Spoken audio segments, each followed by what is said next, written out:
சிறப்பு கிராம சபை கூட்டம் போட்டு அதில் ஒருமனதாக தீர்மானம் நிறைவேற்றி திருச்சிராப்பள்ளி மாநகராட்சியுடன் அதவத்தூர் கிராம ஊராட்சியை இணைக்கக்கூடாது. அதுக்கப்புறம் 2/10/21 தேசத்தந்தை மகாத்மா காந்தியடிகள் பிறந்த தின விழா கிராம சபை கூட்டம் நடைபெற்றுச்சு. அன்றைக்கு கிட்டத்தட்ட 450க்கு மேற்பட்ட மனுக்கள் தனித்தனியா எல்லா மக்களுமே கோரிக்கை மனுவை பதிவு பண்ணியிருக்கோம். அந்த மனுவை நீங்க கிராம சபை மூலியமா ஊராட்சி ஒன்றிய ஆணையர் அவர்கள் பெற்றுக்கொண்டு பதிவு செஞ்சிருக்காங்க. இந்த கிராம சபை கூட்டங்கிறது எதுக்கு நடக்கிறது? மக்களை ஏமாத்துறதுக்கு, வடக்காப்பி கொடுக்குறதுக்கு. இப்ப அந்த தீர்மானம் செல்லுமா செல்லாதா? செல்லுலன்னு சொல்லி எழுத்துப்பூர்வமா கொடுங்க. அந்த தீர்மானம் செல்லுல போய் திரும்பவும் 27 ஊராட்சியை எடுக்கிறதா சொல்லியிருக்காங்க. திருவரங்கம் சட்டமன்ற தொகுதி, திருவரம்பூர் சட்டமன்ற தொகுதி, லால்குடி சட்டமன்ற தொகுதி, மன்னச்சநல்லூர் சட்டமன்ற தொகுதி. ஏற்கனவே மணிகண்டம் ஊராட்சி ஒன்றியத்திலிருந்து உயர்கொண்டான் பெருமலையை எடுத்திருக்கீங்க. ஏற்கனவே பிராட்டியூர் பேரூராட்சி எடுத்திருக்கோம். சாத்தனூர் பேரூராட்சியை இழந்திருக்கோம். நாங்கள் அந்த ஊரெல்லாம் இது வரைக்கும் வளர்ச்சி இழந்திருக்கா? எந்த இடத்துலாச்சும் ஆக்கிரமிப்பு அகற்றிருக்கீங்களா? அது உயர்கொண்டான் திருமலை சுடுகாட்டுக்கு முதல்ல போறதுக்கு வழி பண்ணியிருக்கீங்களா? கிராம மாநகராட்சி ஆக்கி 30 ஆண்டுகள் ஆகுது. மாநகராட்சி ஆக்கி நாங்கள் அடித்தட்டு மக்களுடைய வாழ்வாதாரத்தை காப்பாற்றணும். இந்த கிராம ஊராட்சிகளை நீங்கள் சேர்த்த ஊராட்சிகளில் எங்கேயாச்சும் இப்போ ஒரு கட்டடத்தை இடிக்க ஒரு அரசு உத்தரவு போட்டிருக்கு. எங்கே உயர்கொண்டான் திருமலையில் அந்த கட்டடத்தை இடிச்சிருக்கீங்களா? அப்போ அரசு அதிகாரிகள் பூரா நீங்கள் மறைமுகமாக லஞ்ச ஊழலுக்கு ஆளாகிட்டு மக்களை இது மாதிரி ரோட்டில் குழம்பு வச்சுருந்தீங்கன்னா என்ன அர்த்தம்? மேடை பேச்சுக்கு மட்டும்தானே அர்த்தம். நாங்கள் ஓட்டை போட்டு தேர்வு செய்கிறோம், ஜனநாயக முறைப்படி தேர்வு செய்கிறோம். ஓட்டு போடும்போது ஓட்டு போடலாம் உங்களை அடித்து இழுத்துட்டு போகணும்னு சொல்லி காவல்துறை வந்து வீடு வீடாக மிரட்டுனா, இன்னைக்கு அவங்கவுங்க வீட்டில் ஜனநாயக எதிர்ப்பை பதிவு பண்ணும்போது வீடு வீடாக போய் கொடிய அவுக்கிறதுக்கு உங்களுக்கு யார் அவ்வளவு பெரிய அதிகாரத்தை கொடுத்துருக்காங்க?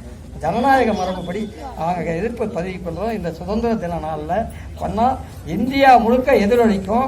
இந்திய ஜனநாயகத்தில் பாரத குடியரசுத் தலைவர் வரைக்கும், பாரத பிரதமர் வரைக்கும் இந்த பிரச்சனை எட்டணுங்கிறக்க வேண்டி தானே இந்த கிராம மக்கள் தங்களுடைய உயிரை பணையம் வச்சு அன்னைக்கு போராடி 1500 பேருக்கு மேலே அங்கே நின்று கலெக்டர் ஆஃபீஸில் போராடுறோம். கோரிக்கை மனு ஒரே மனு தான் கொடுக்க போகிறோம். அத்தனை பொதுமக்களும் காந்திய அறவழியில் தான் போராடணும். போகும் பொழுது ரோட்டு மேலே ரோட்டில் இருந்து யாரும் கோஷம் போடாதீங்க. நாம் அமைதி வழியில தான் போகிறோம். இரவு இந்த மாதிரி இந்த ஊரை நீங்கள் கிராம சபையில் இந்த மாநகராட்சியில் சேர்ந்தால் இரவு விழுந்தால் துக்கம் காண்றது மாதிரி துக்கமாக அமைதியாக வந்தோம். வந்தவங்கள்ட்ட உள்ள கூப்பிட்டு அமைதியாக மரத்தடியில் உட்கார வச்சுட்டு கோரிக்கை மனு அன்னைக்கு பெற்றிருந்தா எவ்வளவு எளிமையாக போயிருக்கும். எங்களுடைய ஓட்டை வாங்கிக்கிட்டு ஜனநாயக மரபுக்கு எதிராக கேட்ட இழுத்து பூட்டி மொட்டை வெயில் இந்த ஜனங்களை காக்கா குருவி மாதிரி 2 மணி நேரம் வேஸ்ட்டு 4-5 பேர் மயக்கம் போட்டு என்னுடைய தாய் குளங்கள் கீழே விழுந்து மயக்கம் போட்டுருந்தா என்னுடைய சகோதரிகள் விழுந்தாங்களே. இதெல்லாம் உங்களுக்கு ஈவு இறக்கம் இல்லையா? எதற்கு இந்த கூட்டம்லாம் எங்களுக்கு புரியலை. அதுதான் நாங்கள் ஆதங்கத்தோட இப்போ என்ன நீங்கள் எங்கள் கிராமத்தை சேர்க்க வேணாங்கிறாங்க. அதே மாதிரி அந்த ஊர்ல இருந்து அந்த இங்கே அது என்ன ஊர்ல இருந்து வந்து கிழக்குறிச்சியிலேருந்து வந்திருக்காங்க. அப்போ நீங்கள் மக்கள் எல்லாம் பற்றி சட்டை பண்ண மாட்டீங்களா? நீங்கள் உங்களுக்கு மாதம் ஏசியில் உட்காந்துக்கிட்டு சம்பளம் வந்துடுது. 1ஆம் தேதி ஆனால் ஆட்டோமேட்டிக்காக வந்து நாங்கள் விவசாயம் பண்ணணும்னா மழை வெயில் வறட்சி பூச்சி நோய் தாக்குதல் ஆடு மாடு குதிரை இதில் வந்து திங்கிறதுலேருந்து இதெல்லாம் அழித்து காப்பாற்றி நாங்கள் வருமானத்தை பார்க்குறதுக்குள்ளே கூடம் குறைஞ்சி போயிட்டு இருக்கோம். நீங்கள் இதெல்லாம் பொருள்படுத்தாமல் உங்களுக்கு மாத சம்பளம் வந்தால் அந்த பேப்பர் வந்தால் அங்கே தள்ளி விடும் அங்கே தள்ளி விடும் அங்கே தள்ளி விடும்னா பேப்பர் மேலே நடவடிக்கை எடுக்கலன்னா எதுக்கு அரசு? இந்த பேப்பர் மேலே நடவடிக்கை எடுக்கணும்னா ஏற்கனவே போட்ட தீர்மானம் என்ன ஆச்சு? இப்போ ஒருத்தர் சொல்கிறான் ஏற்கனவே ஊராட்சி மன்றம் தீர்மானம் போட்டு கொடுத்துருக்குன்னாங்க. இப்போ ஊராட்சி மன்றம் மாநகராட்சியில் எனக்கு தீர்மானம் போட்டிருந்தா அந்த தீர்மானத்தை கொடுங்க. அப்போ நீங்கள் எல்லாரும் இப்போ ராஜினாமா செய்யுங்க. ஊராட்சி மன்ற தலைவர் ஊராட்சி மன்ற உறுப்பினர் தீர்மானம் போட்டிருந்தா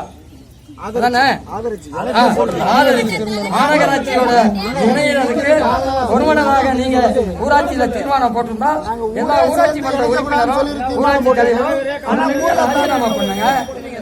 2026 எங்கள்கிட்ட தானே வந்தாகணும். இந்த போராட்டம் இதோட முடியாது. அடுத்து நாங்க சட்டமன்ற உறுப்பினர் வீட்டு வாசல்ல போய் உட்காந்து போராட போறோம். எங்க உறுப்பினரெல்லாம் சும்மா மாமே மச்சின அண்ணன் தம்பி எல்லாம் இல்ல. நாங்க எங்களுடைய பிரச்சனையை எடுத்து சட்டப்பேரவையில் எடுத்து சொல்லி எங்களுடைய கிராமத்தை விளக்கறதுக்கு தான் ஓட்டு போட்டு அனுப்பிச்சிருக்கோம் தவிர அவரை விட்டு சுகமா வாழ்றதுக்கு.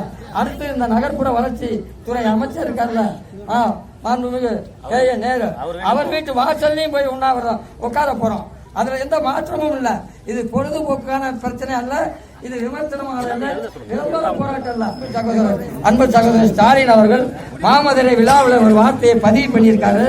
அதுல என்ன ஒரு பதிவு பண்ணியிருக்காங்கன்னா, கிராமப்புற கலாச்சாரத்தையும் பண்பாட்டையும் நெறிமுறைகளையும் காப்பாற்றுவதற்கு இளைஞர்களே திரண்டு வாருங்கள் என்று சொல்லியிருக்கிறார்கள்.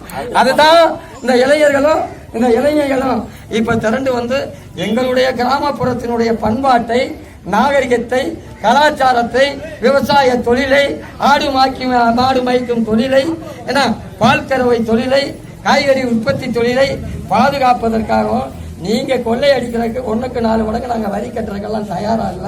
நீங்க வரி கட்டின இடத்துல எல்லாம் இந்த வரைக்கும் சுருவாட்டுக்கு நீங்க பாதை போட்டிருக்கீங்களாங்கிற கேள்விய இந்த மக்கள் சார்பா வைக்கிறோம். இதெல்லாம் புரிஞ்சுக்கங்க. மிரட்டாதீங்க, மக்களை வந்து மிரட்டாதீங்க. மக்களை நீங்க மிரட்டுறதுங்கிறது அது சரியான விஷயமே அல்ல.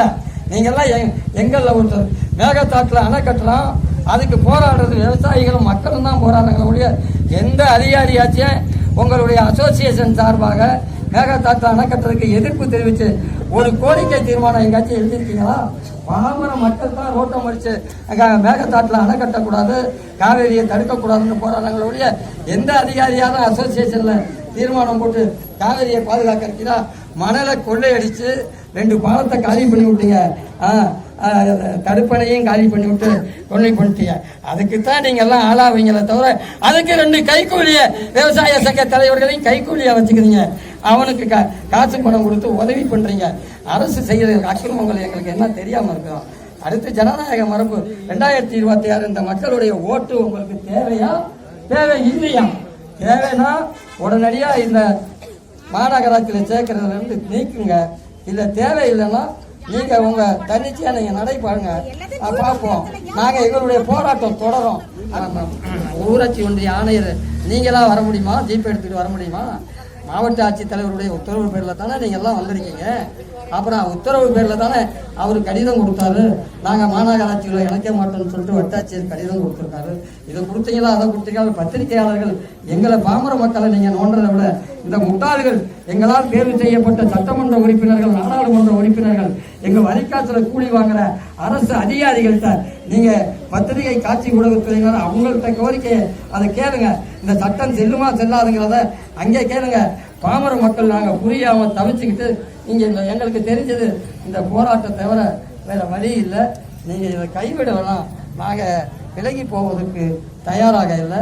சம்பந்தப்பட்ட துறை அதிகாரிகள், எங்க சட்டமன்ற உறுப்பினர்கள், நகர்ப்புற வளர்ச்சித்துறை அமைச்சரெல்லாம் உடனடியாக வாக்குறுதி கொடுத்து இதை நீக்கி விடணும். இதுல நீங்க கிராமங்களை நீங்க இறக்க வேணாம். நீங்க இருக்கிற நகராட்சியை நீங்க வளர்த்தா போதும். அங்கேயே எல்லாம் திண்டாடிக்கிட்டு கிடக்கிறான் நகரத்துல வேலையெல்லாம். என்ன ஆச்சு? நீங்க நகரத்துல எடுத்துட்டு எங்களெல்லாம் வந்து கூலிக்காரர்களாக வேலையை தேடி ஊருக்கு ஓடுங்க. இங்க இருக்க தொழில் அழிய போகுது. நகர்ப்புற வளர்ச்சி ஆச்சுன்னா இந்த தொழில், விவசாய தொழில் அழிய போது அவன் தான் கோடிக்கணக்கில் நிலம் வளர்ந்துன்னு சொல்லி விற்க போறேன்னு சொல்லிட்டு விட்டுவிட்டு அதையும் குடிச்சிட்டு ஆள் பூரான்னு என்னவே தெருவில் வேலை செய்யறவங்க பூரா வேலையை தேடி வேற பக்கம் அலைய போறாங்க. அந்த நிலைமையை நீங்க விடணும்னு நினைக்கிறீங்களா? அந்த ஜனநாயகம் காப்பாற்றுமா அப்படிங்கிற இந்த கேள்வியை வச்சு நீங்க வந்து இதை நீக்கிறால் ஒழிய நாங்கள் எங்களுடைய போராட்டத்தை கைவிட போறதில்லை. அதுக்கான அந்த தீர்மானம், ஏற்கனவே கொடுத்த தீர்மானங்கள் மேல எடுக்கப்பட்ட நடவடிக்கை என்ன, அதன் மேல உறுதியாக நீங்க கடிதம் கொடுங்க. நாங்க போராட்டத்தை விலக்கிட்டு போறோம். அதுல ஒண்ணும் இல்லை. இப்ப சட்டப்பணிகள் ஆணையக்குழுல இருந்து இப்ப கேட்டிருக்காங்க, உங்க கோரிக்கை கொடுங்க. நாங்க கோரிக்கை எழுதி வச்சிருக்கோம். அவங்கள்ட்ட கொடுக்குறோம். உங்களை நம்பி நாங்க எந்த கோரிக்கை மனு கொடுத்தோம்? தெருவில் புறம்பு வச்சுக்கிட்டீங்க. உங்களை நம்பி இல்லை. இப்போ நீங்கள் எங்களுக்கு வாக்குறுதி கொடுங்க. நாங்கள் அரசு கவனத்துக்கு கொண்டுட்டு போய் தக்க நடவடிக்கை எடுக்கிறோன்னா நீங்கள் எழுத்துப்பூர்வமாக நடவடிக்கை எடுக்கிறேன்னு சொல்லி கொடுத்தீங்கன்னா நாங்கள் இப்படியே அமைதி வழியில் யாரும் எந்த வார்த்தையும் பேசாமல் எழுந்து போகிறோம். இதான உண்மை.